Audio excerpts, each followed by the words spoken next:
He was a man who had been hollowed out by virtue. Let's call him Bill, a 68-year-old retired marathon runner who had spent his entire adult life living by the gospel of modern nutrition.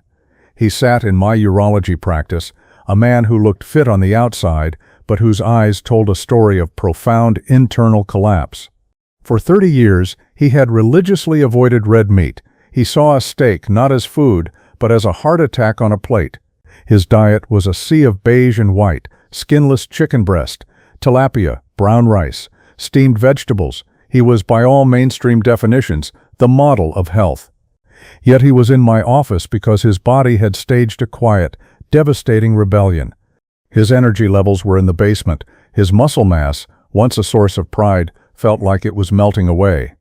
And his erections, as he put it with a grim finality, were a complete and total system failure. He had been to his primary doctor, who ran the usual tests, and told him everything was normal for his age. But Bill knew this wasn't normal. It felt like a betrayal.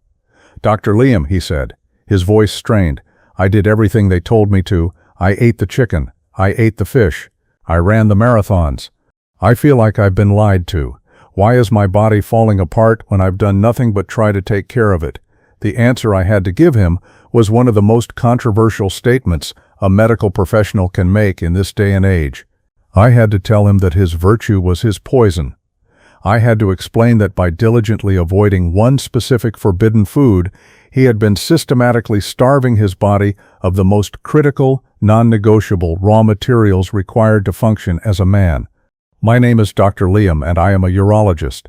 My life's work is the intricate and powerful machinery of the male body. I don't just look at symptoms, I look at systems. I look at the foundations of hormonal health and vascular function. And what I have seen with infuriating regularity over the past 30 years is a generation of men being neutered by nutritional dogma. They are being weakened and emasculated by well-meaning but dangerously oversimplified advice. The relentless, blanket demonization of red meat is, in my clinical opinion, one of the greatest disservices ever done to men's health. The idea that all red meat is your enemy is a lie. It is a convenient lie that sells more chicken, more fish, and more plant-based protein powders, but it is a lie nonetheless. I am here today to speak a truth that has been buried under a mountain of fear-mongering. I am here to give one of God's most ancient foods for men its proper defense. It's crucial we have these honest conversations here on Senior Vigor Secrets. If this kind of direct, no-nonsense health information is something you value, and you want to ensure you don't miss these critical warnings, please take a moment to give this video a like and click subscribe below. Don't forget that bell icon so you're alerted. Your health journey matters to us. Today, we are going to commit nutritional heresy. We are going to dismantle the great red meat lie, and I will reveal to you the one specific type of forbidden red meat that contains a powerhouse combination of nutrients so essential for your erections that to avoid it is to fight with one hand tied behind your back.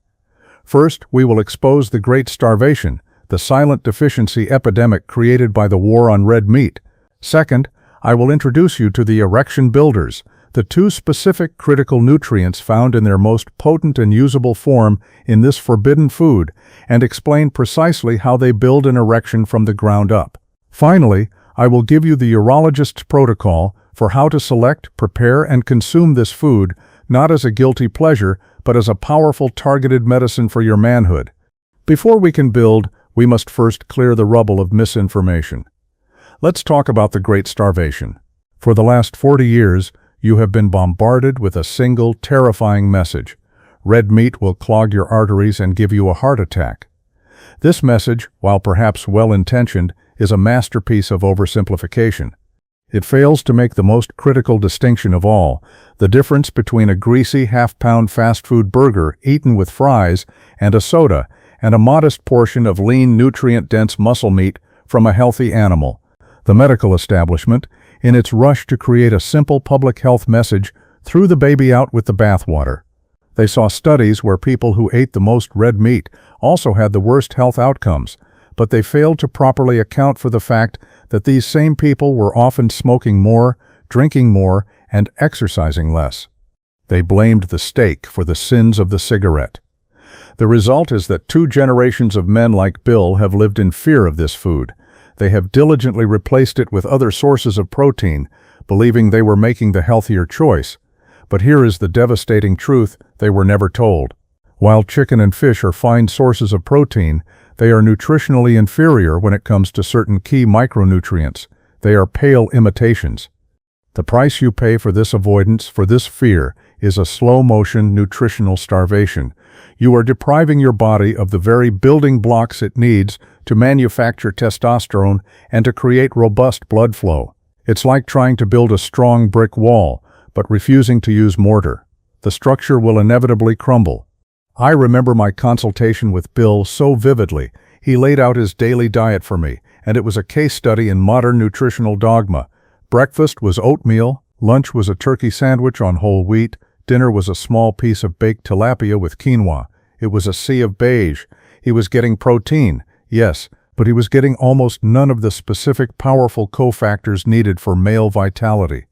He was running his hormonal engine on watered-down fuel. I asked him, "Bill, when was the last time you ate a piece of steak?" He looked at me as if I'd asked him when he'd last smoked a cigarette. "Years, doctor, at least 20 years. The price he was paying was profound. He was a marathon runner who felt weak. He was a disciplined man who felt his body was out of control. He was starving his testicles and his blood vessels of the very nutrients they were screaming for, all because he was following the rules. He wasn't a victim of old age, he was a victim of dogma. So, what are these miracle nutrients? What is hiding in this forbidden food that is so critical? Let's talk about the Erection Builders. There are 2 of them, and they work in perfect synergy. They are the 1-2 punch for powerful erections. The first is a powerful amino acid called L-arginine. The second is the master mineral for men, zinc, and the food that contains both of these in their most bioavailable and potent form is lean, grass-fed beef. Yes, steak. Now let's break down why this is so critical. L-arginine is the direct precursor to nitric oxide. Think of it as the raw gunpowder.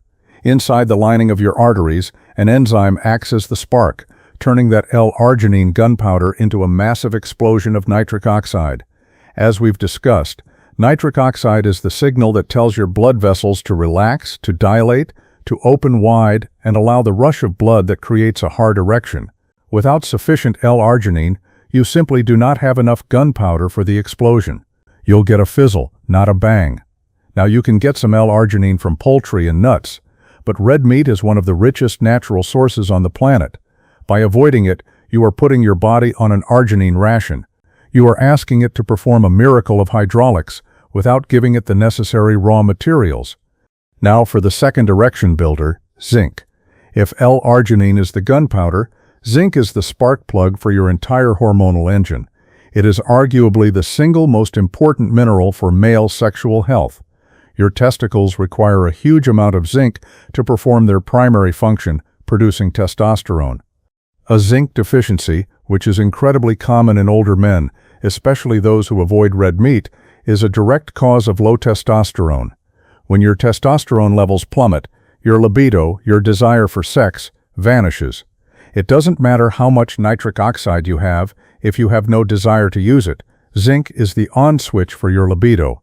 And once again, while you can get some zinc from seeds and legumes, the zinc found in red meat is exponentially more bioavailable, meaning your body can absorb and use it far more easily. It's not just about how much you eat, it's about how much your body can actually use, so you see the perfect synergy. The zinc in the steak helps your body produce the testosterone that gives you the desire, and the L-arginine in the steak gives your body the raw material to produce the nitric oxide to turn that desire into a physical reality. It is nature's perfect formula for male vitality. We've uncovered some hard truths so far, and I know this isn't always easy to hear, but understanding is the first step to taking back control. If you're finding this information eye-opening and haven't subscribed yet to Senior Vigor Secrets, please do, and I truly want to hear from you. Share your thoughts or questions in the comments. What are you experiencing? Perhaps your story or a problem you're facing could be the topic of a future dedicated video here on Senior Vigor Secrets. Your input is invaluable.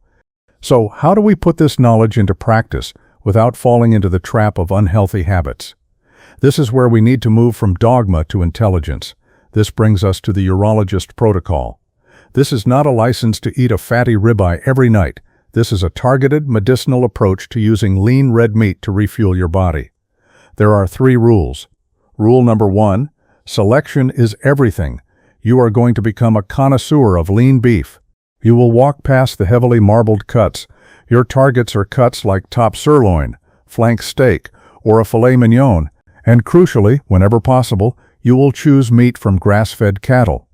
Grass-fed beef has a much healthier fatty acid profile, with more anti-inflammatory omega-3s and less inflammatory omega-6s than its grain-fed counterpart.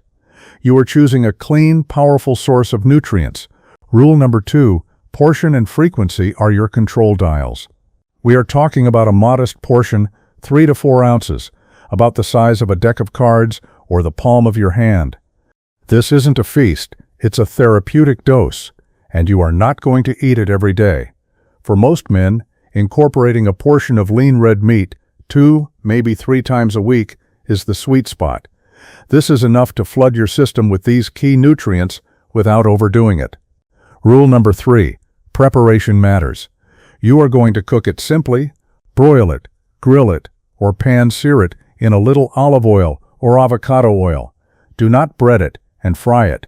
Do not slather it in sugary barbecue sauce, and do not char it to a blackened crisp, as that can create harmful compounds.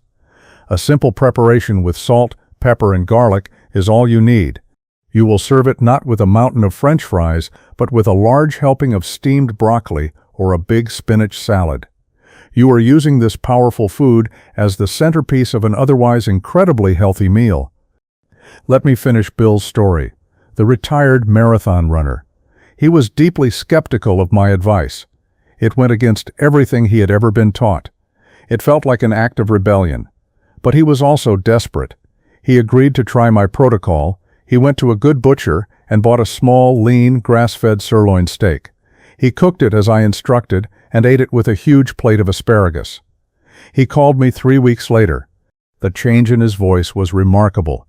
"Doc," he said, "it's the strangest thing. I feel stronger. The fog in my head is lifting. And this morning, for the first time in what feels like a decade, I woke up with a morning erection. I almost didn't know what it was." He laughed, a real, genuine laugh. He hadn't taken a single pill. He hadn't started a single new medication. He had simply stopped starving his body. He had given his testicles the zinc they had been crying out for, and he had given his arteries the arginine they needed to do their job. He was rebuilding his manhood, one delicious forbidden meal at a time. The conclusion here is not that you should abandon all other sources of protein. It is not that you should live on red meat. The conclusion is that you must abandon the dogma and embrace the nuance. You must understand that for a man, especially a man over 60, certain nutrients are not optional luxuries. They are fundamental necessities, and lean red meat is the most efficient and powerful delivery system for the 2 most important erection-building nutrients in existence. My challenge to you today is to conduct your own personal experiment. If you are a man like Bill, a man who has diligently avoided red meat for years and is suffering from low energy, low libido, and poor erectile function, I want you to try this protocol. Just once this week, go to the store, buy 1 small, 4-ounce portion of lean, grass-fed sirloin steak. Cook it simply. Eat it with a massive side of green vegetables. And then pay attention. Pay attention to how you feel the next day. Pay attention to your energy, your mood, your body. You are not breaking a rule. You are feeding your masculinity. You are giving your body the raw materials it was designed to run on. I sincerely hope this has armed you with the knowledge you need to protect yourself. This isn't just about avoiding mistakes. It's about choosing a healthier, more vibrant life.